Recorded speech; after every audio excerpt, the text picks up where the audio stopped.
In this video, we're going to talk about private placement IRAs. What are they? How do they work? And what are some of the pros and cons?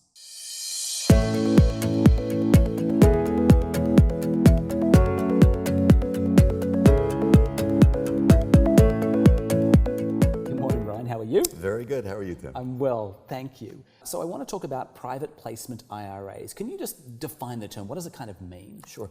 A private placement IRA essentially just means when you're using your IRA to invest in a private placement, which loosely just means a private investment group which has been formed. Okay.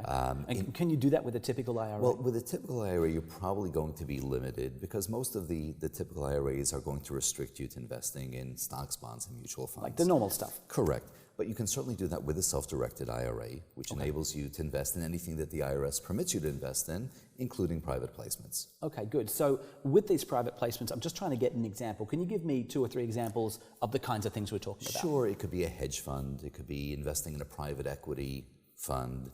It could be a real estate type of fund.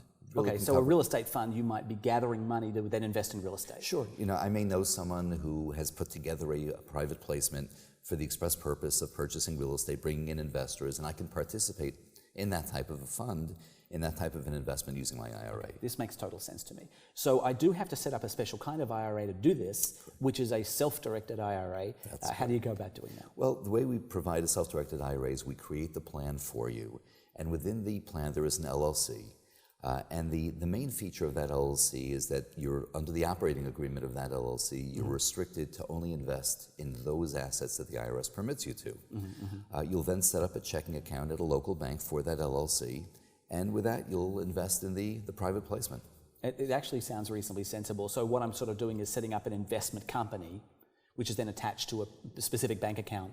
And as long as I kind of behave the right way that the IRS wants me to, it's legit to then go and do a private placement. That's correct. All right, this makes sense. And it also makes sense if I want to kind of take control of my money a little bit more than the standard practice. Tell me, what are some of the pros and cons of a private placement IRA? Well, I mean, you know, every private placement is obviously different. You have to do your own due diligence for the specific private placement. But one of the benefits is that, number one, you can attain a much greater level of diversification by going just beyond, again, your typical stocks, bonds, and mutual funds.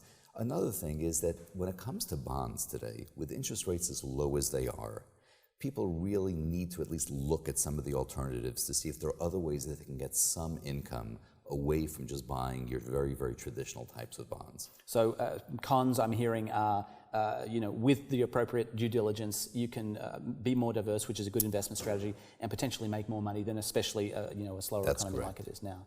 Thank you so much for explaining all of that. It makes a lot of sense to me. For those of you who'd like to find out more or maybe set up your own self-directed IRA with a view to private placements, please reach us online at broadfinancial.com or call our customer care team, who are there to answer all your questions and help set you up with your very own self-directed IRA.